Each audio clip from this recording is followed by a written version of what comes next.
Hello and welcome to Glasgow Rangers Nation with me, your host Owen James, channel that brings you all your latest Rangers news, guys. It's time to talk next Rangers manager. I don't know about you, but I'm getting to the point where I'm actually a bit fed up having this conversation every single bloody season. Who's the next manager going to be? Who's the next manager going to be? Who's the next manager going to be? Who do you fancy? Who do you think? Who do you want? Who do you think it could get? Who realistically? Who can we get? Who's out of contract? Who can we afford? It's the same conversation season in, season out, and whatever happens now. Whoever gets this job between sort of now and the start of next season, this is such a key appointment. And I know we say that every single time, but I think this is even more so, this key appointment, because of the fact that there is a takeover, because of the fact there will be new owners, because of the fact that we will have an ambitious new ownership group with Andrew Kavanagh, Parag Marath and the 49ers Enterprises. It is going to be a situation, realistically, that we do need to get this person to be the spot-on right person for the long term. That they come in, they stabilise the club, they move the club forward, they obviously get a style of play, they get a shape to the team, they get the team playing well, and they've got plan A, plan B, they've got a few plans to overcome different things. So obviously they've got a way of playing for Europe.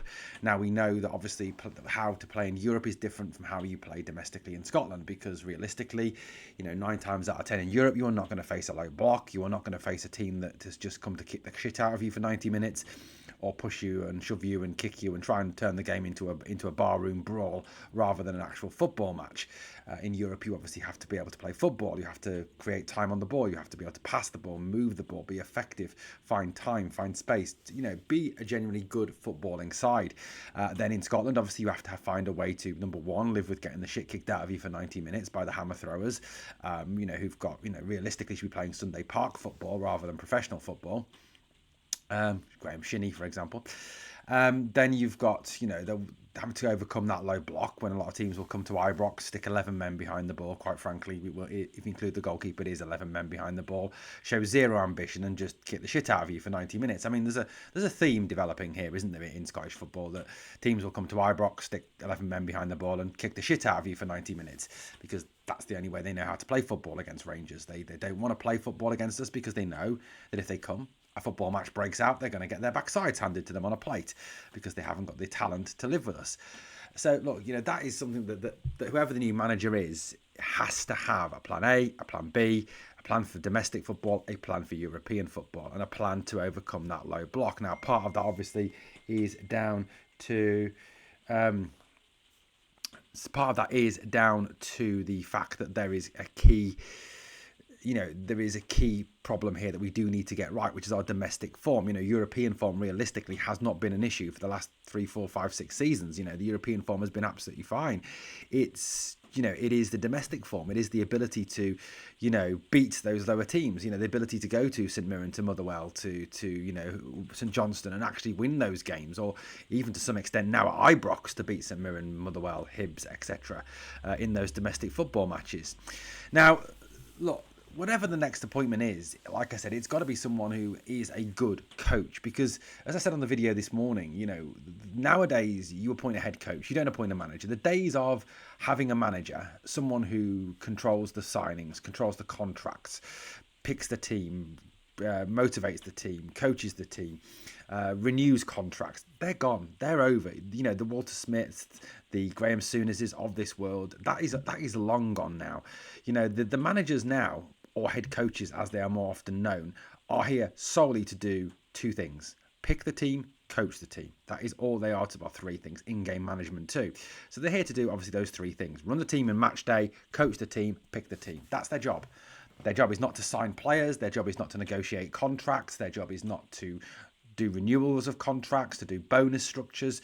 That is all the job of the sporting director, technical director, director of football, whatever title that person has. So whether that's Niels Koppen or the new guy who comes in to be sporting director.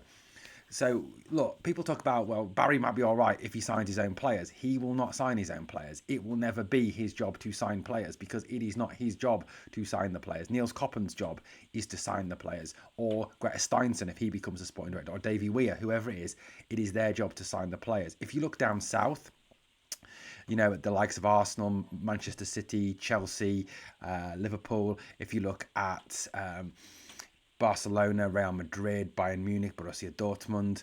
You look at Inter Milan, Napoli. It is not their head coach that buys the players. It is their sporting director who buys the players, and the manager works with those players. Yes, the manager has, or the head coach, sorry, has some input, and the way it's kind of worked is that the sporting director, the coach, the technical director buys players to play a certain way.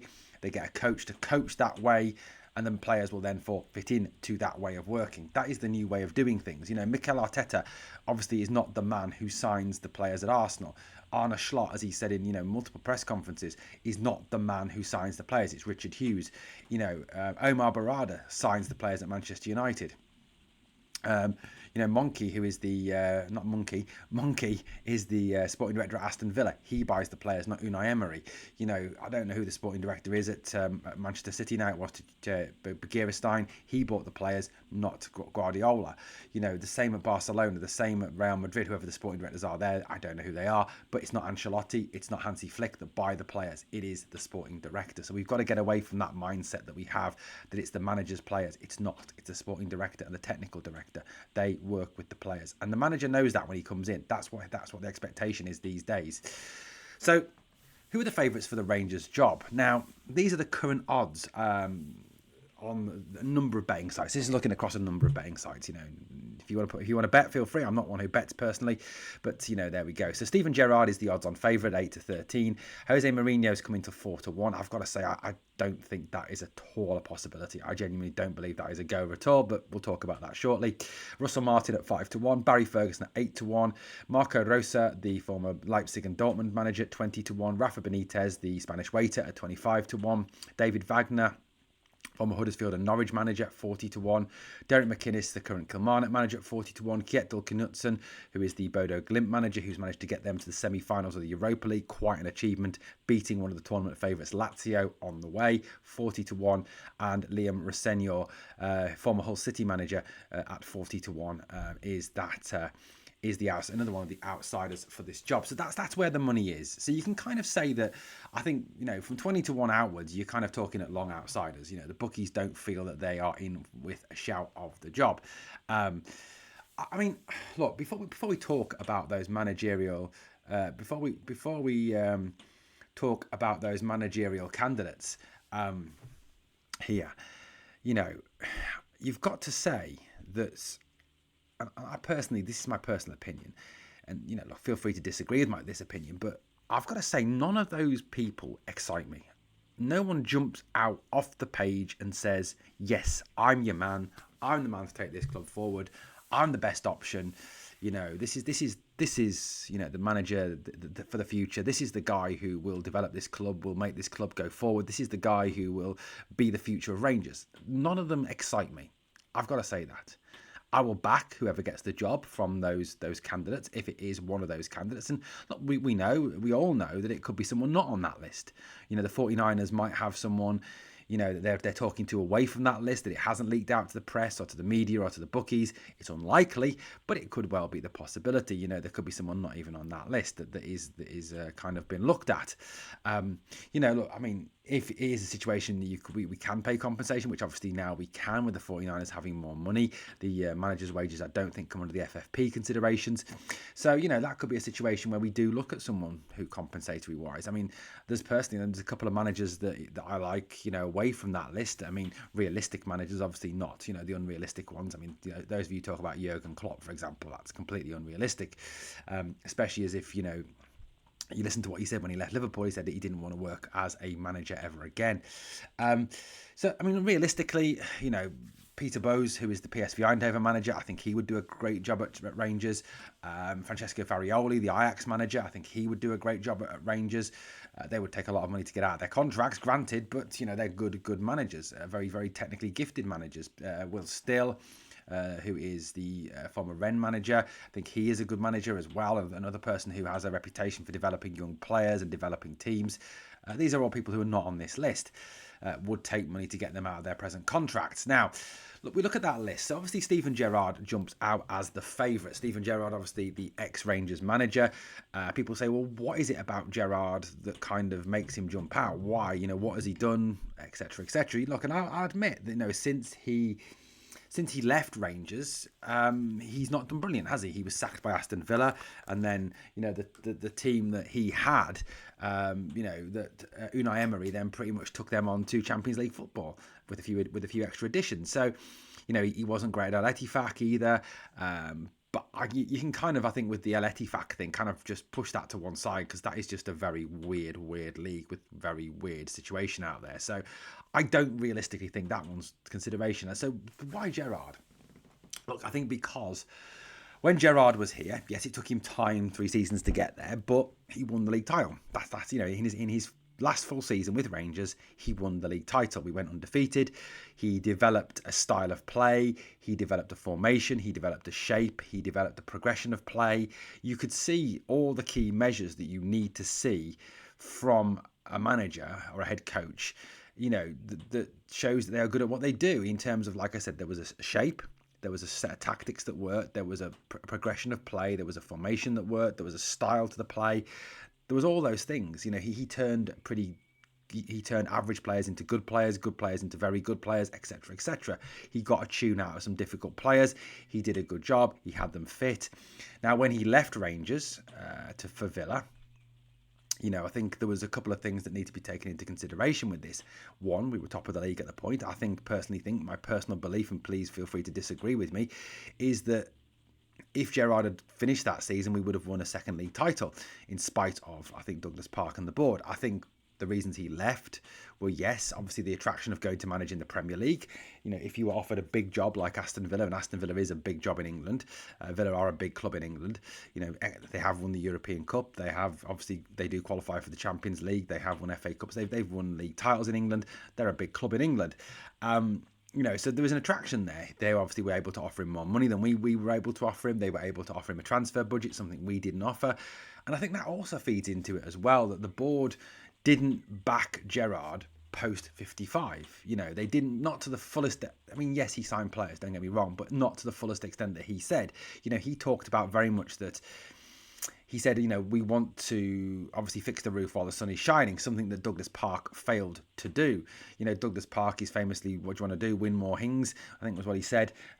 Douglas Park was, I will always blame Douglas Park for the disaster post 55. The guy is an absolute joke, an absolute disease that destroyed our club and put the club in the situation that it's in at the moment. Douglas Park has to carry a lot of the blame, and I'm really grateful that hopefully once his takeover is done and dusted, that the Park family will have nothing to do with this club ever again, and they shouldn't ever be welcome back at Ibrox.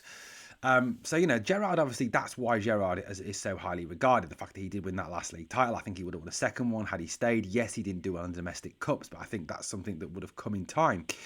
So that's the Gerrard situation. Jose Mourinho. Look, Jose Mourinho is kind of the superstar name, isn't he? He's kind of the big name. The big name. He's the guy that jumps out. He's the guy that would get people excited because it's Jose Mourinho, isn't it? That's why. Currently the Fenerbahce manager. I mean, whether he'll still be Fenerbahce manager, I don't know whether he still will be Fenerbahce manager come the end of the season. I think.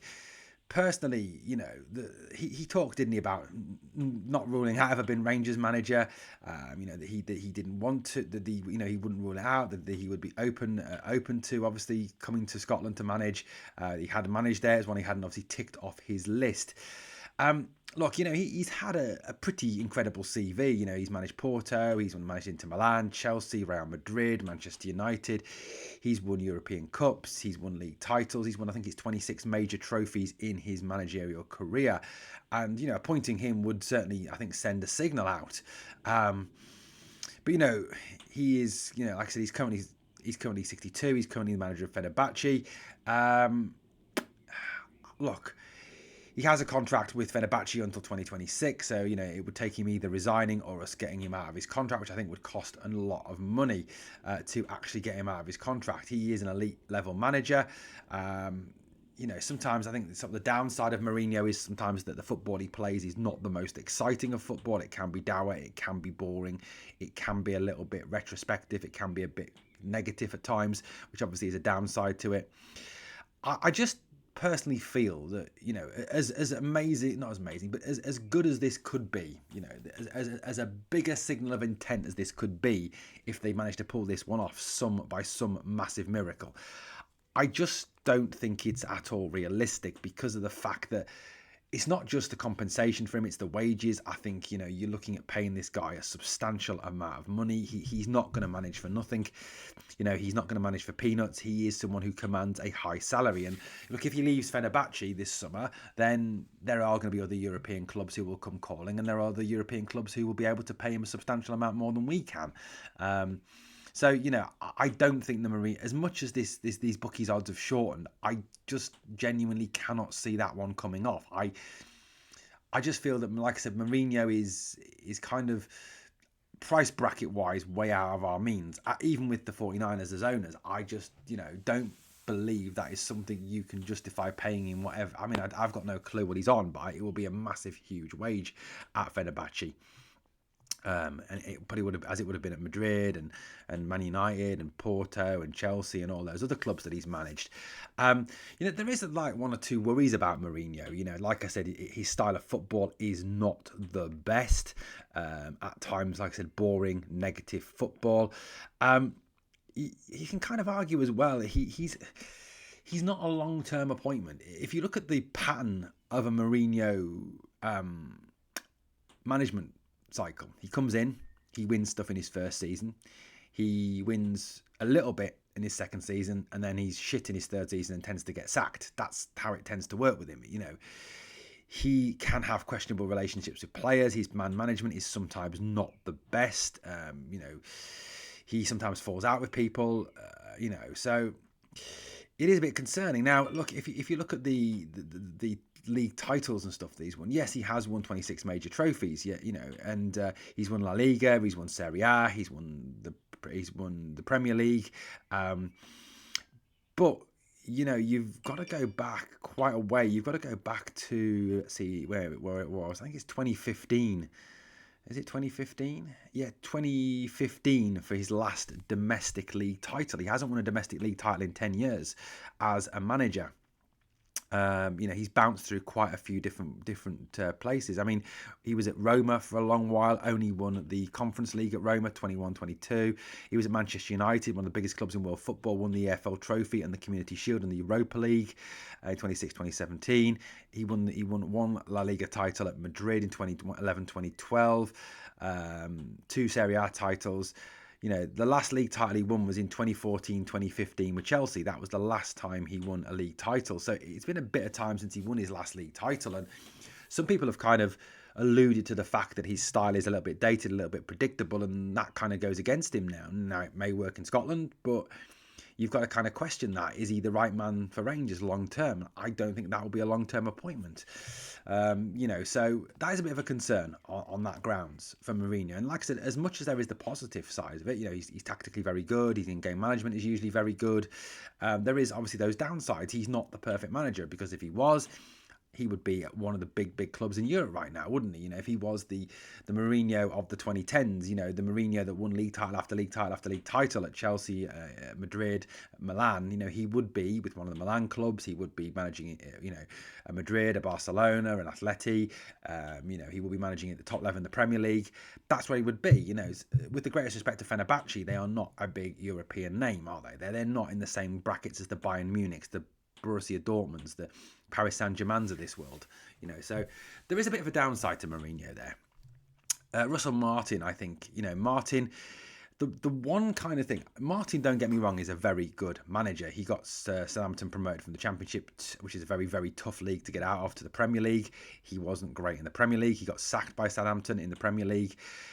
The one big criticism of Russell Martin is that although he plays the game the right way, which is pass, move, very much in that Spanish tiki-taka kind of style of football, he has only one way of playing. There is no plan B. That's the only downside to Russell Martin, that he doesn't seem to have a plan B. That was what was levelled at him at Southampton, that once that pass style didn't work in the Premier League, there was literally nowhere else to go. Now, it may be that now he's been sacked. Now he's had time to take stock of things. Now he's had time to look at things that maybe, just maybe, he has developed a second way of playing. I don't know. I can't possibly speak, or it could depend possibly on who his backroom staff are, to what he does. But Russell Martin, obviously, that's the one drawback to Russell Martin. Yes, he plays beautiful football, which is a good positive, but the negative is that he has only one way of playing. Barry Ferguson, look, I love Barry to bits, don't get me wrong. And as I said on previous videos, he's the perfect man to be an interim. He's just not a long-term option. The shouty hairdryer thing works in the short term. It will not work over a long period. He's tactically very poor. He has favourites in his team selection. His in-game management is genuinely dreadful. His substitutions are at the wrong time. He changes formations 3-4 times in a game, which can confuse players and doesn't give those formations time to settle in. And people say, well, he's only got what he can work with. Yes, I know he's only got what he can work with, but a good coach can work with anything. And people talk about, well, X and Y couldn't get a tune out of these players. Well, I'll tell you this: if you put Klopp in charge of these players, or you put, let's take an example of a manager not perhaps as high a status as Jurgen Klopp, but if you took Thomas Frank from Brentford, or you took Chris Wilder, say, from Sheffield United, tactically very good managers, I guarantee they would get more of a tune out of the players than Barry Ferguson's done in this second period. His domestic form has been awful. That's been really bad. He's only got a 40% win ratio. And people talk about, he won't bring in his own players. It's not him that signs the players. And I don't think that even if he brings in different players, he's going to change tactically. He's going to change his in-game management style. He's going to change his management style. There's nothing from his past that tells you that this man can be a good manager. If you look at him in terms of his managerial style, in terms of how he manages, it's not great, is it? I mean, like I said, you look at his managerial career and how he's performed over time in his managerial roles, at the number of clubs that he's been at. At Blackpool, he was caretaker, 15% win percentage on 20 games. At Clyde, 38% win percentage on 120 games. Keelty Hearts was slightly better, 65% on a 70 game thing. Alloa, 33 games, 27%. Rangers, it's only 40%, 4 wins, 2 draws, 4 losses. Overall career percentage is 42%. And you've got Rangers fans telling me that Marco Rosa's not good enough because he's 65% been his win percentage at Dortmund, or 58% I think it is at Leipzig. Well, what does that make Barry Ferguson? To me, the only qualification Ferguson seems to have, well, 2 qualifications that he seems to have to be Rangers manager, is 1, he used to play for us, and 2, he's really staunch, which I just think is not the reason to appoint him. I just personally believe that if you give him the job long term, that in 8 to 12 months' time, we're looking for a new manager. And we finished 3rd with him as manager. I just don't see him winning a title with us. I just don't think he's got it tactically, coaching-wise, any of those things. Marco Rosa, 20-1. I think he's a good candidate, don't get me wrong. I think he plays football the right way. Him and David Wagner both play the Gegen press, the high-pressure style, the Jurgen Klopp style, the heavy metal football, the press it high, win the ball back high, attack with pace, attack with power, attack with aggression. That I think is a great way of playing football. Rosa's got a great record at Dortmund, 65% at Dortmund, 58% at Leipzig. Yes, he was sacked by Leipzig, but I think there was an agenda there, because, and also I think you've got to take into account the fact at the start of the season they said that they were going to move on from him at the end of the season. Now, if you say that a coach is going to leave at the end of a season, you automatically make him dead man walking, and the players will most players at that point are like, yeah, but I don't have to listen to him because he's not going to be here next season. So what's the point? I think there's always that downside. So, I think, and Red Bull are very much a team in flux. We've seen that this season. So he's a good candidate. It says he plays football at a fast, attacking, aggressive standard, which I think could work in Scotland. It really could. So I do believe that Rosa is a decent candidate. Now, people talk about the fact that he was once pictured wearing a Celtic hat and scarf because he was at Parkhead. Well, and if he's a good manager, it's not really an issue for me. If he's a good manager, he comes in, does a good job for Rangers and wins us the league title. He could have been wearing an I Love Hitler t-shirt and I really wouldn't give a monkeys. As long as he wins the league title. That's a really bad example, but there you go. Benitez, I just don't see. I think he's past it. I he's not managed for a long time. I just can't see him being a success. Wagner, I think, is another possibly very good, possibly decent candidate, managed at the highest level in England. Gegenpress football, good, fast, aggressive footballer.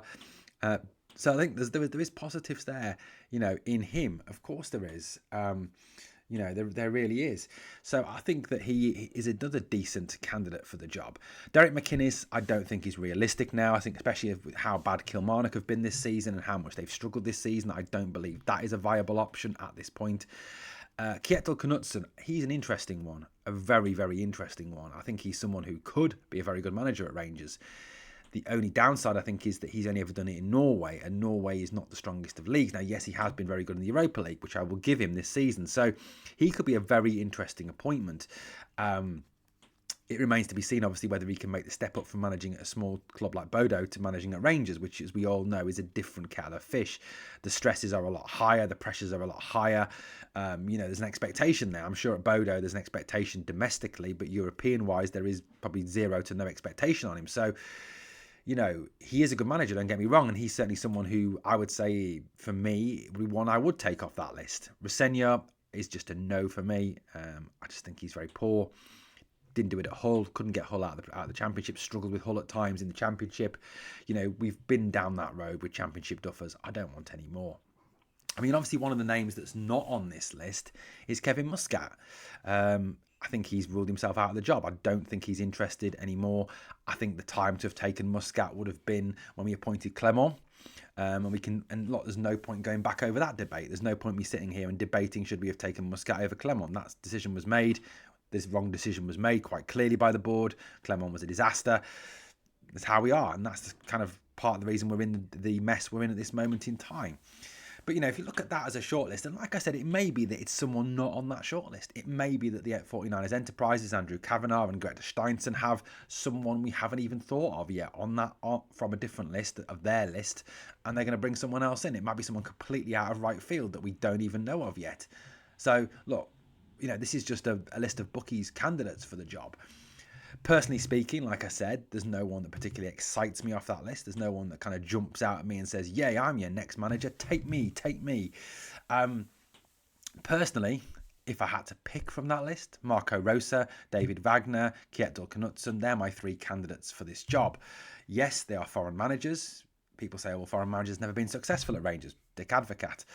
I don't think it needs to be a Rangers man. I think it needs to be the best person for the job. Because if you're just going to go down the alley of pointing Rangers men, then it's Barry Ferguson. And like I said, 8 to 12 months' time, he gets sacked. We end up with a new manager. That is not a qualification. Just because he used to play for the club does not make you qualified to be the manager of Rangers. Yes, we need someone who gets it. Yes, we need someone with some footballing intelligence. Yes, we need someone who understands what it is to manage Rangers. I get that. I understand that. But I think with some of these people, you're crediting them with zero intelligence. If you're quite honestly saying that Marco Rosa comes in, or David Wagner comes in, or Kjetil Knutsen comes in, and they don't understand Rangers, and they don't understand what it is to manage Rangers, I think you're crediting them with zero football intelligence. Yes, Clement has displayed zero football intelligence, but that is something that can quite easily be got round of by someone sitting them down, talking to them and saying, right, this is the expectation. This is how things are done here. This is what we are looking for. This is what they expect, what fans expect, what the players expect, what is expected in this league. And I think, you can get around that. And I think perhaps that is something that's been missing as well from previous managerial appointments. You could even look at who is on the backroom staff to what the message is that goes across. Now, people have talked about Barry possibly being an assistant or being a coach. Barry will not step back. I don't think that he's going to go from being the head coach to then being an assistant head coach or just a coach on the coaching staff of a Knutsen or a Martin or a Mourinho's coaching staff. That ain't going to happen. That really is not going to happen. He's not going to take a backward step. Very rarely do you ever get a head coach, even an interim head coach, taking a step back and playing second fiddle to someone else. And also I think for the players it could be confusing as well. Well, he was the boss last year, now I'm not how does that work? And there's a bit of a case of, well, he used to say this and he used to do that, and And I just think, at the end of the day, you can create confusion there, which is not what you need at this moment in time. You need a certainty of decision. You need a firm hand on the wheel who's got his own direction. And I think having Barry on that person's coaching staff could cause some confusion. That's just my thoughts, guys. I'd love to know your thoughts. Who jumps out at you off that list? Let me know in the comments. Thank you for watching Glasgow Rangers Nation, guys. As always, on the way out, please like, comment, share, and subscribe. And remember, always, we are the people.